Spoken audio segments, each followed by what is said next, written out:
Welcome to medical bubble channel. आज की जो क्लास है उस क्लास में हम पढ़ने वाले हैं रिसर्च एंड मेथडोलॉजी का कुछ टॉपिक्स पढ़ने वाले हैं। तो अब हम देख रहे हैं कि जो चैप्टर 5 है जो दिया हुआ है, it is related two steps in the research process. कि जब आप कोई रिसर्च करते हो तो उस रिसर्च प्रोसेस में कौन कौन से स्टेप्स जो हैं इन्वॉल्व होते हैं। तो डिस्कस करते हैं क्या क्या इसमें इन्वॉल्व होते हैं। सबसे पहले आपको जो चैप्टर का ओवरव्यू है उसको हम दिखा देते हैं कि क्या क्या इसमें इन्वॉल्व होंगे। उसके बाद इसी एक एक पॉइंट्स पर हम डिटेल डिस्कशन करेंगे। जैसे यहाँ पर कौन कौन से पहले, अगर कभी कभी 2 मार्क्स में ये क्वेश्चन पूछ भी लिया जाता है इस तरीके से कि कौन कौन से स्टेप्स हैं जो किसी भी रिसर्च प्रोसेस में आपको ज़रूरत पड़ती है उनकी। तो ये 2 मार्क्स में आपसे पूछ लिया जाता है कौन कौन से हैं। जैसे सिलेक्शन ऑफ, सबसे पहला जो मेन चीज़ है that is selection of research topic. जो आपकी रिसर्च है उस रिसर्च की टॉपिक का क्या कहते हैं, आपने सबसे पहले टॉपिक को आपने चुनना है। रिसर्च टॉपिक का कि टॉपिक क्या है, ये पहला आपका मुद्दा होना चाहिए। दूसरी अगर हम बात करते हैं तो जो लिटरेचर है, लिटरेचर को रिव्यू करना कि इस टॉपिक पर पहले कोई रिसर्च हो चुकी है या फिर क्या लिटरेचर्स में इसके रिलेटेड कोई पॉइंट्स दे रखा है, that is the second point. ठीक है। तीसरा हाइपोथेसिस। देखो हाइपोथेसिस क्या चीज़ होती है, कोई भी चीज़ को प्रैक्टिकली एप्लीकेशन करने से पहले हमें क्या करना पड़ता है कि उसकी गाइडलाइंस को या फिर उसको थ्योरेटिकल फॉर्म में लिखना होता है। That is called the hypothesis. ठीक है। फिर इसके बाद fourth one is the aim and objectives. ठीक है। तो कोई भी चीज़ है उसका एक एम होता है और उससे रिलेटेड ही उसके ऑब्जेक्टिव होते हैं। पहली बात यहाँ पर इम्पोर्टेंट एक हम ये ध्यान रखनी है कि एम और ऑब्जेक्टिव्स दोनों एक दूसरे के इंटर रिलेटेड होने चाहिए। अगर एम और ऑब्जेक्टिव इंटर रिलेटेड नहीं करते तो वो आपको रीचेक करना चाहिए कि ये आपका एम और ऑब्जेक्टिव अगर इंटर रिलेटेड नहीं है तो ये आपके 4 पॉइंट्स यहाँ पर हो गए जिनके बारे में डिस्कस करना है। फिर हम नेक्स्ट टॉपिक जो पढ़ने वाले हैं दैट इज मेथड और मटेरियल। जो मेथड होगा, मेथडोलॉजी जो हम अप्लाई करने वाले हैं अपनी रिसर्च में, और कौन कौन से मटेरियल रिक्वायर्ड होंगे इस रिसर्च में, तो ये हम देख रहे हैं।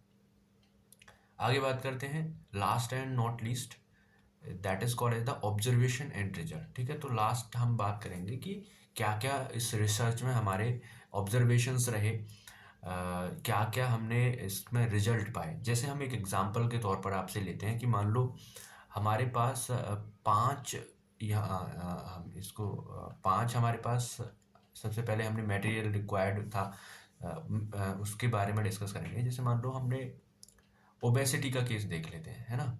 तो ओबेसिटी के केस में अगर हम देखते हैं तो ओबेसिटी एक डिसऑर्डर है जिसमें मान लो हमने कोई भी ऐसी ड्रग, या फिर ड्रग छोड़ोगे, एक्सरसाइज की बात कर लेते हैं। ठीक है। कि एक्सरसाइज के थ्रू हम जानना चाह रहे हैं कि कितने ओबेसिटी के पेशेंट इससे ठीक हुए। तो मान लो हमने 5 पेशेंट पर एक्सरसाइज कराई डेली, हमने कितना 45 मिनट, मान लो 45 मिनट हमने एक्सरसाइज कराई। ठीक है। तो अब ये ऑब्जर्वेशन हमने कितने दिन किया, मान लो फर्स्ट डे से लेकर 7 डे तक किया। This thing is called as the observation. तो जो हमने देखा है वो हम क्या हो गया, ऑब्जर्वेशन हो गया। कि भाई 7 दिन तक हमने किसी भी रिसर्च को, किसी टॉपिक्स को हमने देखा है, ये आपका ऑब्जर्वेशन हो गया। लेकिन इस ऑब्जर्वेशन के रहते हुए क्या आपको रिजल्ट्स मिले हैं। रिजल्ट्स दोनों तरीके के से हो सकते हैं। रिजल्ट्स कैन बी पॉजिटिव, मतलब आपकी रिसर्च के लिए पॉजिटिव हो सकते हैं, आपकी रिसर्च जो कहती है जब आपका एम और ऑब्जेक्टिव है उसकी रिगार्ड में हो सकते हैं, या फिर ये नेगेटिव भी हो सकते हैं। ठीक है। तो it can be both type. ठीक है। तो ये आपको याद रखना है। तो अब हम बात करते हैं क्या क्या चीज़ें हमें इसमें पढ़नी है, वो हमने यहाँ पर डिस्कस कर ली है। ठीक है। अब आगे बढ़ते हैं थोड़ा सा। तो सबसे पहला जो टॉपिक है रिसर्च प्रोसेस में वो आपके सामने दिया गया है, that is selection of topic. So कोई भी रिसर्च करने वाले हैं तो उससे पहले आप क्या करेंगे कि सबसे पहले आप क्या करेंगे कि किसी भी टॉपिक को सिलेक्ट करेंगे कि किस टॉपिक पर आपको रिसर्च करनी है। तो ये पहला स्टेप है। First step is to identify. सबसे पहले आपको आइडेंटिफाई करना है और सिलेक्ट करना है to develop a research problem और आ क्वेश्चन, कि किस रिसर्च प्रॉब्लम को आपने सॉल्व करना है और क्या क्वेश्चन है उससे रिलेटेड, ये आपको सबसे पहले आइडेंटिफाई करना पड़ेगा। ठीक है। फिर यहाँ पर कभी कभी रिसर्च की डेफिनेशन आपसे पूछ ली जाती है, तो ये भी बहुत ज़्यादा इंपॉर्टेंट है, आपको पता होनी चाहिए रिसर्च को कहते क्या है, क्या रिसर्च की डेफिनेशन है। रिसर्च इज द प्रॉब्लम, या research problem is one, research एक ऐसी प्रॉब्लम है, one which require a researcher, जो कि क्या रिक्वायर करती है, researcher, to find out best solution for given problem. किस जो आपको प्रॉब्लम दी है, गिवन प्रॉब्लम का बेस्ट सॉल्यूशन आप क्या निकाल सकते हैं, इसी चीज को हम क्या बोलते हैं, रिसर्च बोलते हैं। ठीक है, तो आपको ये डेफिनेशन भी याद आनी चाहिए। चलिए थोड़ा सा आगे और बढ़ते हैं। Generally it refers to some difficulty is either theoretical और प्रैक्टिकल सॉल्यूशन। तो अब देखो सामने आपको दे रखा है, the two basic things are required for selection of problem. जो आपकी रिसर्च है उसके लिए जो दो बेसिक चीज़ें हैं वो आपकी रिक्वायर होती हैं कि आप किस तरीके से प्रॉब्लम को, रिसर्च की प्रॉब्लम का आप सिलेक्शन करेंगे। पहला जो आपका पॉइंट है वो है particular research must be adding something knowledge. ठीक है, जो आप रिसर्च कर रहे हैं उस पॉइंट पर या उस टॉपिक पर, वो नॉलेज ऐड कर रही हो, है ना। ऐसा कोई कंट्रोवर्शियल सब्जेक्ट ना हो या फिर कोई ऐसा सब्जेक्ट ना हो जो आपको नॉलेज ऐड नहीं कर रहा। तो सबसे पहला है कि रिसर्च जो कर रहे हैं आप, वो आपको एक नॉलेज आपको दे रही हो, that is most important.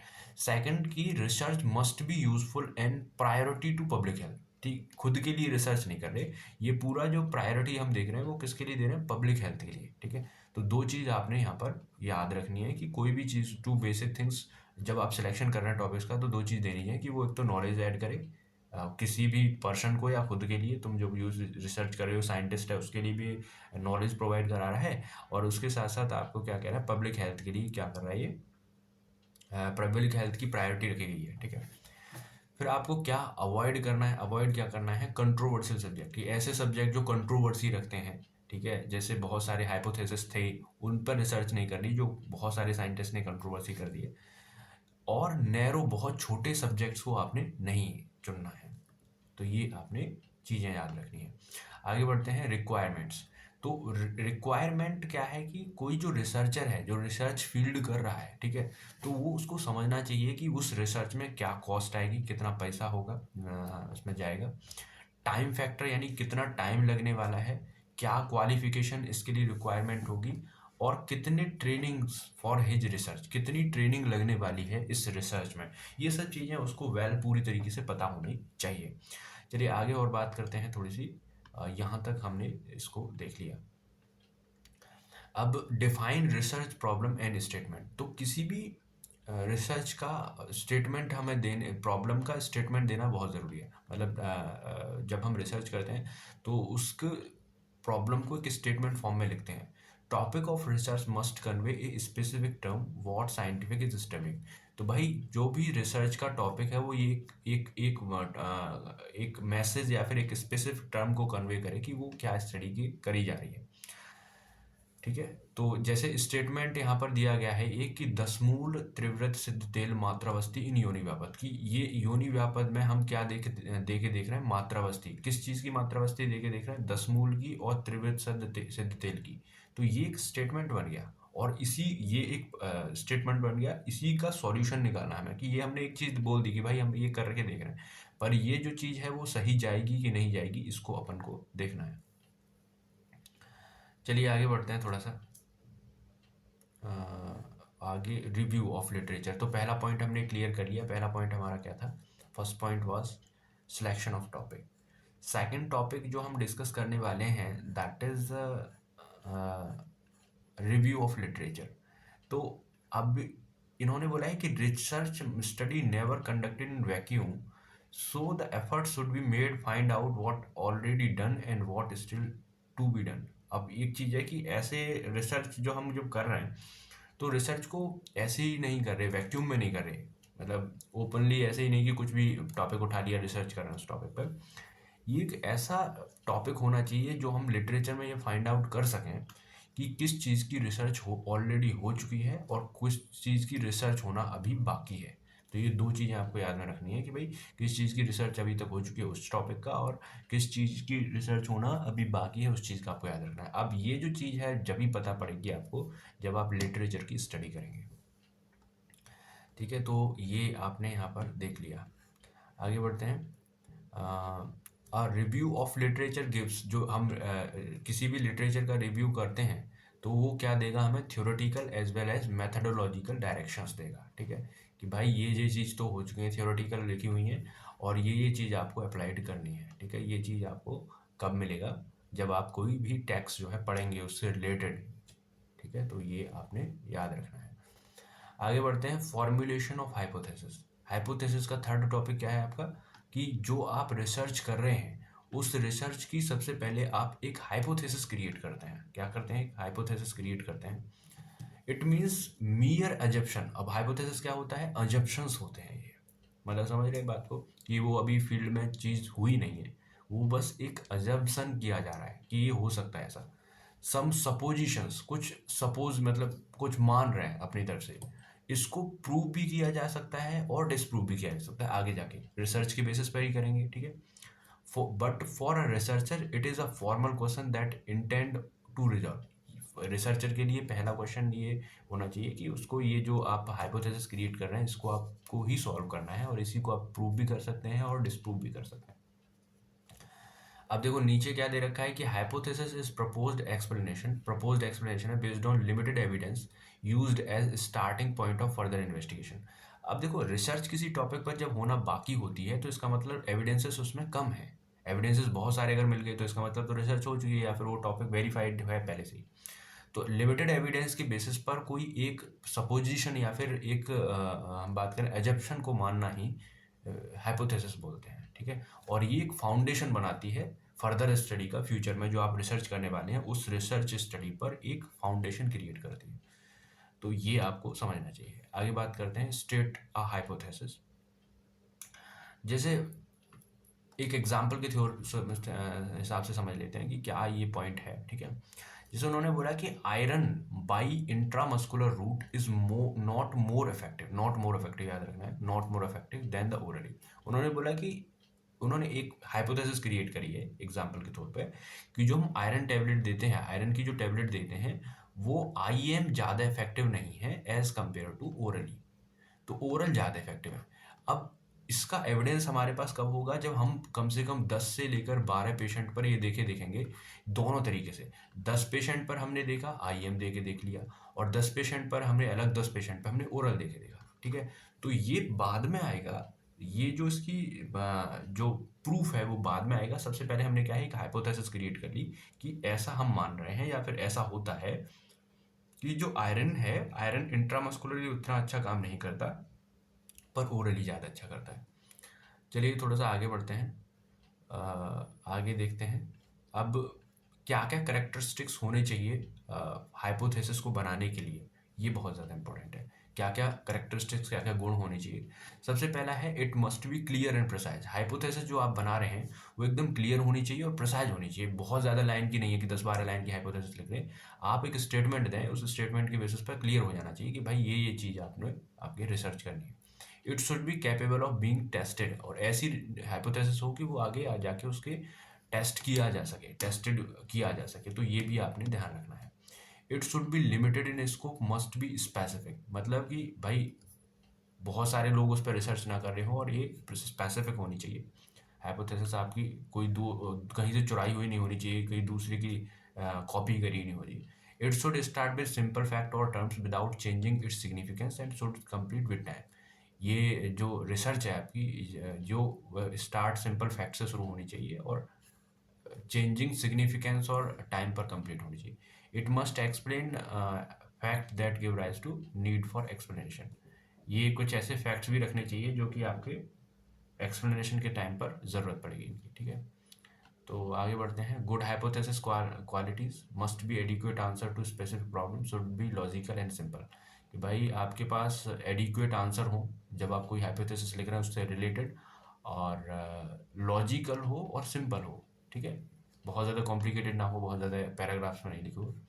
Should be expressed in quantified form, ठीक है, आपने जो भी कर रहे हैं वो क्वांटिफाइड फॉर्म में होना चाहिए, कि भाई डेटा फॉर्म में, ठीक है ना, कि इतने डेटा हम आगे कलेक्ट करेंगे और उसके बेसिस पर हम काम करने वाले हैं। तो ये आपने याद रखना है। Must be variable, must be started in way to allow its refused, ठीक है। तो मैंने पहले ही बोला कि रिसर्च जब हम करते हैं तो रिसर्च के जो जो आगे आने वाले रिजल्ट हैं वो दोनों तरीके के हो सकते हैं, पॉजिटिव भी हो सकते हैं और नेगेटिव भी हो सकते हैं, ठीक है। नेक्स्ट आगे बात करते हैं फोर्थ टॉपिक या fourth point of that step process of research is called the aim and objective. अब एम और ऑब्जेक्टिव भी देख लेते हैं, क्योंकि कभी कभी 2 मार्क्स में ये स्टेप्स बीच बीच के पूछ लिए जाते हैं, तो इसके बारे में भी पढ़ना बहुत ज़रूरी है। चलिए आगे बढ़ते हैं। सबसे fourth one that is aim and objective. Okay, तो एम और ऑब्जेक्टिव में क्या लिखा है? Formulating aim and objective for your research study help sculpt and guide your work after you have decided on a topic. जब आप कोई भी टॉपिक डिसाइड करते हैं रिसर्च का, तो उसमें एक आपने स्कल्पचर यानी एक मूर्ति के तरीके बोल सकते हैं कि मूर्ति बनाने से पहले आपको एक ढांचा तैयार करना होता है। तो वो जो चीज़ है एम और ऑब्जेक्टिव ही प्रोवाइड करते हैं। While your aim give your research theme and theoretic direction. जो एम है आपकी, वो क्या क्या देते हैं रिसर्च में? आपकी थीमेटिक यानी थीम देते हैं, क्या थीम है उसकी, और थ्योरेटिक डायरेक्शन देते हैं। बट ऑब्जेक्टिव क्या देता है? Concrete step how to manifest those concepts and theories. देखो ध्यान से सुनो, जो एम होता है वो थोड़ा ब्रॉड लेवल का होता है। जो अगर हम बात करें एम की, तो एम जो होता है वो थोड़ा सा ब्रॉड लेवल का होता है, यानी बड़ा होता है। लेकिन हम बात करें ऑब्जेक्टिव की, तो ऑब्जेक्टिव जो होता है वो थोड़ा सा नैरो होता है और प्रिसाइज होता है। नैरो नहीं बोलेंगे बल्कि प्रिसाइज होता है, यानी कि एकदम प्योर होता है, किसी को मतलब एक्सप्लेन करने के लिए प्योर होता है। दूसरी बात इंपॉर्टेंट यहाँ पर क्या है कि एम और ऑब्जेक्टिव दोनों के दोनों ही क्या होने चाहिए? आपके इंटर रिलेटेड होने चाहिए। ऐसा नहीं है, आगे जाके इसमें लिखा भी होगा कि एम कुछ और डायरेक्शन में दे रहा है, एम कुछ और एक्सप्लेन कर रहा है और ऑब्जेक्टिव कुछ और एक्सप्लेन कर रहा है। तो एक एम एक एक या दो हो सकते हैं, और एक या दो एम के बहुत सारे ऑब्जेक्टिव हो सकते हैं। यह बहुत बहुत इंपॉर्टेंट मैंने बात बोली कि जो आपके एम है, एम जो है वो एक या दो हो सकते हैं, लेकिन एम के जो ऑब्जेक्टिव्स हैं, ऑब्जेक्टिव्स जो होते हैं वो एक से ज़्यादा हो सकते हैं। ये आपको याद रखना है। तो इस चीज़ को आगे बढ़ते हैं थोड़ा सा। तो यहाँ पर एम एम की बात कर रहे हैं। सबसे पहले एम क्या होता है? ठीक है, एम मतलब समझ रहे हैं आप, लक्ष्य कि हम भाई करना क्या चाहें। एक्चुअली कुछ चीज़ करने के लिए सबसे पहले जैसे कोई कहीं रास्ते पर जा रहे हैं, तो उससे पहले हमें एक एम बनाना पड़ता है ना कि ऐसे ऐसे रूट होके जाएंगे। अच्छा हाँ, अब इसमें ऐसे इस एग्जाम्पल को समझ सकते हैं। जैसे कहीं हमें एक डेस्टिनेशन पर जाना है, तो उस डेस्टिनेशन का सबसे पहले हमारे माइंड सेट में एक एम होगा कि भाई उस डेस्टिनेशन पे हमको जाना है। अब ऑब्जेक्टिव क्या क्या बीच में आ सकते हैं कि उसमें हमने क्या क्या देखा। मान लो कभी हम गए तो हमने ये हर्डल्स देखे थे, हमने बोर्ड देखा था, ये चीज़ देखी थी, तो वो सब ऑब्जेक्टिव उस एम को डिफाइन कर रहे होंगे।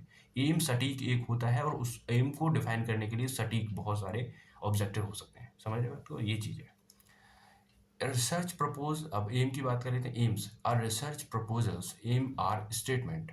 एम्स क्या है? स्टेटमेंट है that broadly point out what you hope to accomplish and your desired outcome from research.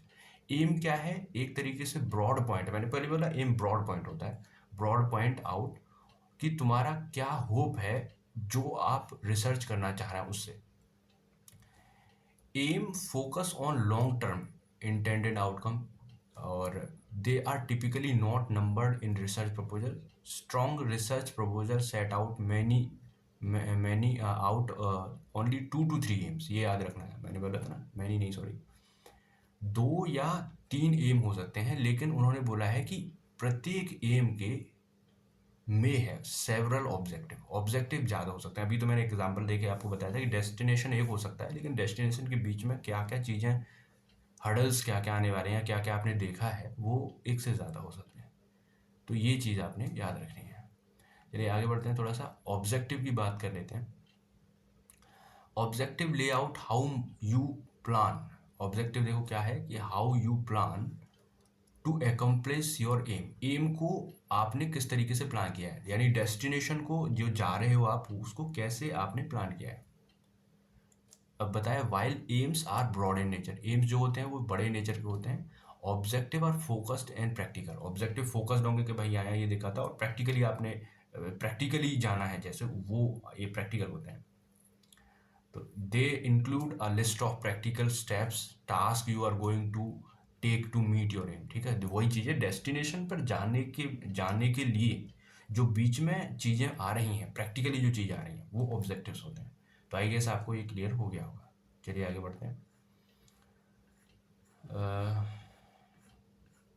आगे आ गया मटेरियल एंड मेथड। अब यहाँ पर भी कई बार ये चीज़ होती है कि मेथड और मेथडोलॉजी में डिफरेंस है थोड़ा सा, उसको हम एक बार क्लियर कर लेते हैं। Method and methodology sections of research proposal provide overall plan of how to research object will be achieved। जो मेथड और methodologies हैं वो पूरा प्रोवाइड करते हैं ओवरऑल प्लान कि किस तरीके से रिसर्च जो है ऑब्जेक्टिव की अचीव होने वाली है। ठीक है, it include a description of method and methodology. जो ये पूरा मेथड और मेथडोलॉजी का डिस्क्रिप्शन होता है। मेथड क्या है और मेथडोलॉजी क्या है, यहाँ पर आपको डिफाइन करी गई है। देखो ध्यान से सुनो। मेथड आर टेक्निक्स, मेथड वो टेक्निक है या फिर वो प्रोसीजर है यूज टू गैदर और analyse data to make a piece of art. Method क्या है, एक टेक्निक है या फिर एक प्रोसीजर है जो कि डेटा को कलेक्ट करने के लिए यूज करी जाती है ना। और मेथडोलॉजी क्या है, रेफर्स टू द स्ट्रेटजी और प्लान ऑफ एक्शन, जो आप प्लान ऑफ एक्शन डालने वाले हो। मेथडोलॉजी क्या है, ठीक है, that is the methodology, the strategy और the plan of action, process और design lying behind the choice of use particular method. ठीक है, तो ये चीज़ आपको डिफरेंस आपको याद आना चाहिए कि मेथड और मेथडोलॉजी में ये डिफरेंस है। ठीक है, तो आगे बढ़ते हैं। ये है method are the physical activities, ये भी बहुत ज़्यादा इंपॉर्टेंट यहाँ पर दे रखा है कि methods are the physical activities, physically activities करके देखते हैं रिसर्चर की, अंडरटेक टू गैदर डाटा, जो डेटा को कलेक्ट करने के लिए यूज़ करी जाती हैं। तो कॉमन रिसर्च मेथड क्या क्या हो सकते हैं, रिसर्च के मेथड क्या क्या हो सकते हैं। देखो मेथड क्या है, एक तरीके से रिजल्ट है, और मेथडोलॉजी प्रोसेस है मेथड को पहुंचने के लिए। ठीक है, जैसे हम बात करें डॉक्यूमेंट एनालिसिस, ठीक है, डॉक्यूमेंट एनालिसिस हो गया। डॉक्यूमेंट एनालिसिस एक तरीके से रिजल्ट है, और उसकी मेथडोलॉजी क्या अपनाई हमने, हम वो प्रोसेस हो जाएगी। तो मेथडोलॉजी प्रोसेस हो गया, और डॉक्यूमेंट एनालिसिस के बाद जो हमें मिलेगा वो मेथड है। तो डॉक्यूमेंट एनालिसिस करना, टेक्स्ट एनालिसिस करना, पॉलिसी एनालिसिस करना, इंटरव्यूइंग करना, सर्वे करना, है ना, और एक्सपेरिमेंट्स करना, ऑब्जर्वेशंस, एक्सपेरिमेंट ऑब्जर्वेशंस करना। ठीक है, statistical analysis of public record करना, art making practices, documentary and film making. ये सारी चीज़ें किस में आती हैं, आपकी मेथड्स में आती हैं, और इसमें जो करने वाली प्रोसेस है उसको मेथडोलॉजी कहेंगे। ठीक है, अब लास्ट है जिसको हम बोलते हैं ऑब्जर्वेशन एंड रिजल्ट। तो अब मैंने बताया था ऑब्जर्वेशन क्या होता है कि भाई 1 से लेकर 7, जैसे हमने बात करी थी ओबेसिटी पेशेंट की, इसमें शायद इसी में ओबेसिटी का एग्जांपल भी दिया होगा। ओबेसिटी का जैसे फर्स्ट डे से आपने 7 डेज तक कोई योगा या एक्सरसाइज कराई, अब उस 7 डेज तक आपने क्या ऑब्जर्व किया है, ऑब्जर्व कोई चेंजेस हुए, कोई चीज़ें हुई, वो ऑब्जर्वेशन हो गया। अब 1 दिन से 7 दिन, मतलब पहले दिन आपने मान लो कुछ वेट कराया, पेशेंट का वेट कराया आपने, मान लो 100 केजी था, ठीक है ना, और 7वें दिन पर आते आते वेट जो है पेशेंट का हो गया आपका मान लीजिए 60 केजी। ठीक है, 60 केजी तो वैसे नहीं होगा 7 दिन में, मान लीजिए थोड़ा बहुत कम हुआ, 80 मान लो, 80 केजी हो गया, 80 केजी हो गया। तो ये जो 100 केजी से लेकर 80 केजी तक 20 का जो सब्सट्रैक्शन हुआ है, ये रिजल्ट है ना। और हमने जो 7 दिन में देखा है घटते हुए वेट को, उसको हम क्या बोलेंगे, ऑब्जर्वेशन। तो आई गेस आपको ये क्लियर हो गया होगा कि क्या है difference between observation and result. Each observation measure one और मोर प्रॉपर्टीज। जब ऑब्जर्वेशन किस चीज़ की हो सकती है, वन और मोर प्रॉपर्टीज, है ना, तो एक से ज़्यादा प्रॉपर्टीज हो सकती है। मतलब मैंने तो वेट ही लिया है, वेट से ज़्यादा भी तो ले सकते हैं, मान लो जैसे इन्होंने क्या बोला है, वेट हो सकता है, लोकेशन हो सकती है, एटसेट्रा, ये सब चीज़ें ऑब्जर्वेशन हो गया। फॉर ऑब्जर्वेबल एंटिटी, जिस एंटिटी की ऑब्जर्व कर रहे हैं उसकी, और ऑब्जेक्ट्स हो सकता है ये, फिर कोई इंडिविजुअल भी हो सकता है। तो ये आपने ऑब्जर्वेशन में आ गया। और result from probability theory and statical theory and employ to guide apprentice. तो रिजल्ट ये आपने देख लिया। अब आगे बढ़ते हैं थोड़ा सा। जैसे इन्होंने एक एग्जांपल लिया है कि यहाँ पर एक एग्जांपल दिया है ओबेसिटी का। देखो यहाँ पर ये रहा एग्जांपल जो मैं आपको बता रहा था कि in the obesity study the programmers will collecting data on defined variable. जैसे कि जो प्रोग्रामर्स होते हैं वो ओबेसिटी पे अगर स्टडी कर रहे हैं, ओबेसिटी जिसको है उस पर स्टडी कर रहे हैं, तो वो बहुत सारे वेरिएबल अलग अलग डेटा पे स्टडी को कलेक्ट करेंगे। क्या क्या हो सकता है, वेट हो सकता है, परसेंटेज ऑफ बॉडी फैट हो सकता है, कोलेस्ट्रॉल लेवल्स हो सकते हैं, number of days of person walk total 10,000 step during the class. अब ध्यान से सुनो, ये सारे जो चीज़ें हैं, these things are given like a weight, percentage of body fat, cholesterol levels, है ना, या फिर स्टेप्स हो गए 10,000 स्टेप, ये सब ऑब्जर्वेशन के अंदर आ जाएंगे। और इनके द्वारा जो फैट डिक्रीज होगा, जो बॉडी का फैट है या मास BMI इंडेक्स इंक्रीज या डिक्रीज होगा, वो रिजल्ट में आ जाएगा। आई गेस ये क्लियर हो गया होगा। तो आगे बढ़ते हैं थोड़ा सा। इसके बाद आपने एनालाइज किया है डेटा को, जैसे वही बताया ऑल टाइम ऑफ रिसर्च, तो ये आपने फिर लास्ट में एनालाइज करते हैं और यहीं पर एनालाइज के बाद रिसर्च को जो है क्लोज किया जाता है। ठीक है, तो ये सारी चीज़ें आपने रिसर्च के स्टेप्स में पढ़नी है। तो यहाँ पर क्वेश्चंस क्या क्या आ सकते हैं वो भी हम देख लेते हैं। क्वेश्चन आ सकता है right the research process and its importance. ठीक है, पूरा क्वेश्चन आपका 10 से लेकर 15 मार्क्स का आपको देख सकता है। तो उसमें रिसर्च में कौन कौन से टॉपिक्स आपने याद करने हैं वो मैं यहाँ पर लिख रहा है। जैसे नीचे वाले क्वेश्चन में उन्होंने एक एक पूछा है कि क्या क्या चीज़ें जो है इसमें हो सकती हैं। जैसे इसमें इन्होंने पूछा है कि सिलेक्शन ऑफ टॉपिक, तो ये स्टेप्स क्या है, सबसे पहले बात करते हैं स्टेप्स क्या है। सिलेक्शन ऑफ टॉपिक हो गया, review of literature, hypothesis making, aim and objective, material and method, और अगर लास्ट में अगर डालना चाहें हम तो एक और है, दैट इज क्या है, ऑब्जर्वेशन एंड रिजल्ट, है ना। तो ये आपके 6 टोटल स्टेप्स होते हैं जिनके बारे में आपने पढ़ना है। अब आप बता ही सकते हो कि सिलेक्शन ऑफ टॉपिक को सबसे पहले सिलेक्ट करते हैं, फिर देखते हैं सिलेक्शन के बाद कि भाई वो किसी चीज़ में उसकी रिसर्च हो चुकी है या नहीं हो चुकी है या होनी बाकी है। फिर उसका एक अजप्शंस, हाइपोथेसिस, अजप्शन स्टेटमेंट हम क्रिएट करते हैं, दैट इज़ कॉल्ड हाइपोथेसिस। फिर उसका एक एम होगा यानी डेस्टिनेशन होगा, और उसमें जाने वाली चीज़ें और उस डेस्टिनेशन पे जाने वाली चीज़ें होंगी उसको ऑब्जेक्टिव बोलेंगे। क्या क्या मटेरियल रिक्वायर्ड होगा वो चीज़ें हैं। मेथड और मेथडोलॉजी आप समझ गए कि प्रैक्टिकल अप्रोच जो होगी उसको मेथड बोलेंगे। फिर उससे क्या ऑब्जर्वेशन मिला है हमको और क्या रिजल्ट आए हैं, ये सारी चीज़ें आपने इसमें लिखनी है। तो ये जो है 2-2 नंबर में, 2-2 मार्क्स में आपसे ये भी पूछा जा सकता है कि भाई बता दो रिव्यू ऑफ लिटरेचर क्या है, सिलेक्शन ऑफ टॉपिक क्या है, हाइपोथेसिस क्या चीज़ है। और पूरा 15 मार्क्स का जो है क्वेश्चन इस तरीके से पूछा जा सकता है जो हमने ऊपर बताया था कि right the research process and it's important. ठीक है, तो ये आपने अगर एक बार पीडीएफ को गो थ्रू कर लेना। वैसे मैंने एक्सप्लेनेशन देने की कोशिश करी है कम टाइम में। और अगर आप चैनल पर नए हैं तो लाइक शेयर सब्सक्राइब करें चैनल को, बहुत इम्पोर्टेंटली आपको हर एक मिलती रहे। और इससे पहले आप और भी वीडियोस को जाके देख सकते हैं। थैंक यू वेरी मच, मिलते हैं आपसे नेक्स्ट